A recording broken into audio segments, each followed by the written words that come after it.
All right, so you're ready to really get a feel for Khartoum, Sudan? Sounds like an adventure. It is. And we've got some cool sources lined up for this deep dive, a travel article, pretty in-depth, and then some pieces from a website called FlightNHotels.com. Flight and Hotels, okay. I haven't used that one yet. Yeah, so we'll see what that's all about. But the idea is that, planning a trip to a new place can be kind of overwhelming. Oh, absolutely. So we're hoping by the end of this, you'll be like, all right, I'm ready to go, book my flight to this, by the way, incredible city, Khartoum. It's this amazing blend of history and modern life, Yeah, and what really strikes me about Khartoum is its location.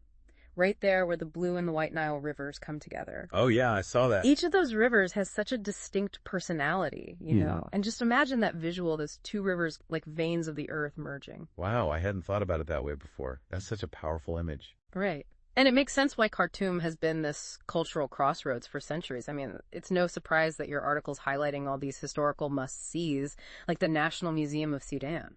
It does. It mentions artifacts from prehistoric times, even pharaonic relics. Yeah. Talk about a time machine, right? Total time machine. And then there's the Mahdi's tomb. Now, I have to admit, I don't know much about the Mahdi's. Oh, sure, yeah. So the Mahdi was he was a really powerful religious and political leader back in the late 19th century. Okay. He actually led a successful revolt against, get this, Egyptian and British rule at the time. Wow. So his tomb, it's not just a tomb, it's a symbol of Sudanese resistance, their independence.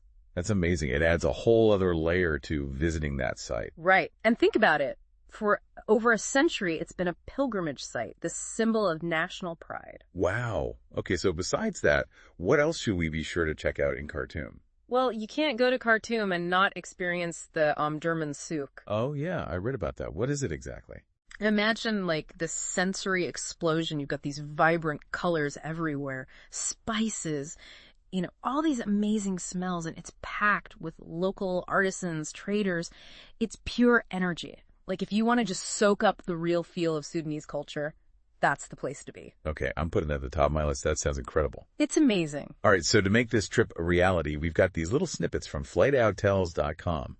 It looks like they're trying to be a one-stop shop for all your travel planning needs. Yeah, I noticed that. What I thought was interesting was that comparison feature they have. Oh, yeah. You can see prices from like all these different airlines and hotels side by side. It's like having a personal travel agent, but like in your pocket. Oh, I like that. Yeah. Especially if you're looking for the best deals. Exactly. I do see they're really emphasizing their discounted rates. Do you think there's anything else that sets them apart?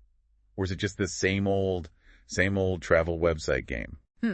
Well, based on what we've got here, it seems like they're focusing a lot on user experience, especially for people traveling on a budget. Right. There's even this price drop protector. They guarantee you'll get the best price, even if it drops after you book. Oh, wow. I'd never heard of that before. Yeah, I thought that was pretty unique. Yeah, that takes some of the stress out of booking for sure, especially if you're on a tight budget. So, what about the best time to visit? I know Sudan can get really hot. Definitely. The article we've got here suggests going between November and February. A little cooler then, so probably more comfortable for exploring. Good to know. Anything else we should keep in mind before we hop on a plane to Khartoum? Oh, for sure. Definitely pack some cash. Sudanese pounds, that's the main currency there. Okay. Some places might take credit cards, but it's always best to be prepared. Right. And just remember, you're going to a predominantly Muslim country. Oh, right.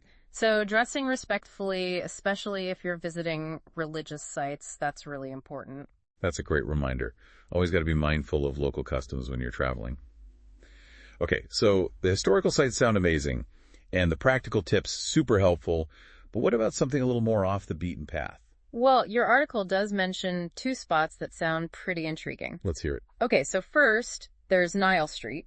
Nile Street. I mean, it sounds like it's this really fascinating mix of the old and the new. You've got colonial era architecture, but then right next to it, modern buildings. Interesting. Yeah, and all along this vibrant boulevard, right on the Blue Nile. Oh. Perfect for an evening stroll, taking in the sights, the sounds of the city. I love a good stroll, especially when it's like that, where you can see the history and the modern stuff all mixed together. Exactly. And if you're looking for dinner with a view, that's definitely the place to be. Okay, I'm sold. What about the other spot? What was it called? Tuti Island. Think of it like a little oasis nestled between the Blue and the White Nile. Between the two rivers. Wow. It's a world away from all the hustle and bustle of the city. Lush, green, amazing views of Khartoum. Just peaceful. Hard to find that kind of tranquility in a capital city. Yeah. That sounds incredible. It's amazing how one city can offer such different experiences. Right. And speaking of different experiences, we can't forget about the food. I never forget about the food. What are we diving into? So the article, it talks about this Sudanese take on ful madam. Ful madams. Okay, it's that classic fava bean dish. Oh, yeah. It's pretty common across, a lot of different cultures. Right. But in Sudan, they do it with this unique mix of spices and herbs. Often served with, a squeeze of lemon, drizzle of olive oil. It's really simple food, but, elevated. I love that. That's so cool how a dish like that can connect so many different cultures. Exactly. It's like, this culinary thread woven through history. Yeah, totally. All right. What else is on this Sudanese food adventure? Well, get ready for kisra. It's a fermented bread made from sorghum. Okay. And it's like a staple in their cuisine. Think of it maybe as like a distant cousin to sourdough with its own, tangy flavor, that kind of spongy texture. Interesting. You'll find it with a lot of meals, perfect for scooping up sauces and stews. Sounds delicious. Yeah.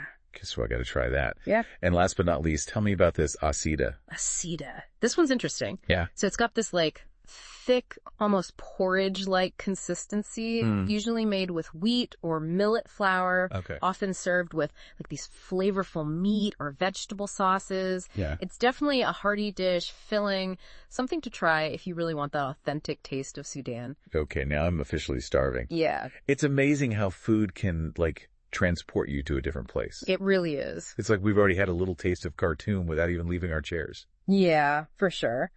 But beyond the food, beyond the historical sites, I'm really curious about the modern pulse of Khartoum. Yeah. What's it like for people who actually live there? That's a great question.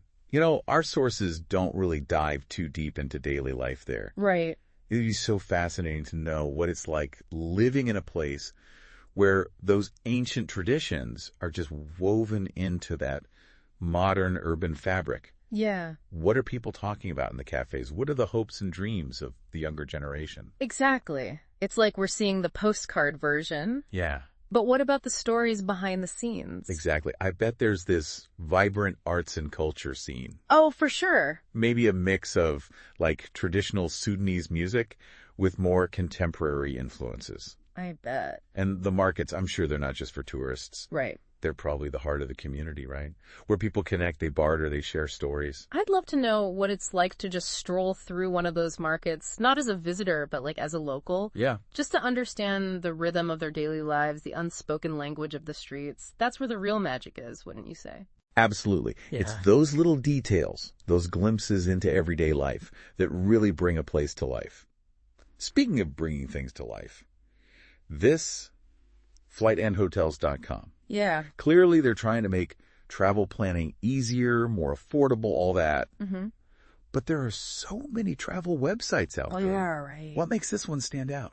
Well, from what we're seeing in these excerpts, it seems like they're really emphasizing that commitment to finding deals. Yeah. For travelers, They even offer a price match guarantee. Really? If you find a lower price somewhere else, they'll match it. Wow. Some serious confidence in their pricing. That's a great point. I haven't seen that on a lot of other sites. Yeah, it's not just about convenience, it's about trust. Yeah. They're saying, hey, we're on your side. We want you to get the best possible deal. And they seem to be, targeting that tech-savvy traveler. Right. Who values a smooth online experience. They've got a mobile app, 24/7 customer support. And they really highlight their user-friendly interface. It's all about making the planning process simpler, Less stressful. Exactly. Get rid of those travel anxieties. It definitely sounds appealing. So we've got history, culture, practical tips, even the food scene. Yeah. What about the overall vibe? What kind of energy does Khartoum radiate? Based on everything we've gathered, I'd say it's this fascinating paradox. A paradox. Yeah, a city that's both ancient and modern, bustling yet tranquil. I love that. A city of contrasts. That's what makes it so intriguing. Right, you've got that historical grandeur, the pyramids, the ancient ruins. Right. But then right alongside it, the energy of a modern capital, and then those peaceful pockets like Tuti Island, the Nile Street Promenade. Right. Places where you can escape the chaos and reconnect with nature. I'm really starting to get a sense of this city Really? The colors, the sounds, the smells. I can almost feel that warmth of the sun on my skin as I'm wandering through the markets. That's the power of a deep dive like this. It is. We're not just reading words, we're letting our imaginations go wild, you know? Yeah. Creating this mental picture of Khartoum. Yeah. Packed with details and all those possibilities. It's like we're planting a seed of curiosity. Mm-hmm. And it's starting to sprout. I can already picture myself standing at that point where the Blue and White Niles meet, just feeling the history of that city beneath my feet. Imagine the stories those rivers could tell. Wow. Yeah. What do you think? Are we ready to dive even deeper? Yeah, I think we've only scratched the surface here. I think so too. We've touched on the history, the culture, even that amazing food. Yeah. But what about, the things you don't find in the guidebooks? Right. What about, like, the soul of the city? That's where the real journey starts, right? I think so. Going beyond the usual tourist spots, Mm-hmm. finding those hidden gems, those little moments that really show you what a place is all about. I'm picturing, like, those chance encounters with locals. Oh, Those conversations that give you a glimpse into their lives. Yeah. Their hopes, their dreams. exactly. Finding those little tucked away cafes Love those. where, like, the coffee's brewing, the walls are filled with stories. Yeah, the places where the locals hang out. Exactly. Not just like made for tourists. Right, right. Walking through a local market, not just as someone passing through, Mm-hmm. but as a participant, talking with the vendors, Mm-hmm. learning about their crafts. Haggling a little. Exactly. Taking home a souvenir that's got that real Khartoum spirit. That's what it's all about, those authentic experiences. For sure. It's about, being open to the unexpected, Yeah. maybe stumbling upon like a hidden courtyard, hearing traditional music, Oh, it'd be amazing. or, I don't know, witnessing some kind of street performance that just captures the energy of the city. Right, being open to those surprises. Yeah, letting yourself be enchanted. It's funny, even with all the info we've gathered, Yeah, there's still so much we don't know about Khartoum. that's true. It's a city that begs to be explored. It does. Inviting us to delve deeper, uncover its secrets. And that's the beauty of travel, isn't it? It is. It's yeah. not just about, like, checking things off a list. Right. It's about embracing the mystery, Yeah. the unknown, Yeah. allowing yourself to be changed by the experience, Mm. coming back with a fresh perspective. Yeah. A deeper appreciation for, how diverse our world really is. It's about connecting with humanity, It is. in all its, like, complexities and contradictions. And realizing that even in a place that seems so far away, like Khartoum, Yeah, we share so much, we do. common dreams, common aspirations. So to our listener, if you're feeling even a little spark of curiosity, Yeah, if you're yearning for an adventure, that desire to, like, step outside your comfort zone, to embrace the world, in all its wonder. maybe it's time to answer Khartoum's call. I think so. Who knows what stories are waiting for you there? On the banks of the Nile, in those bustling markets. Or in the warm smiles of the Sudanese people.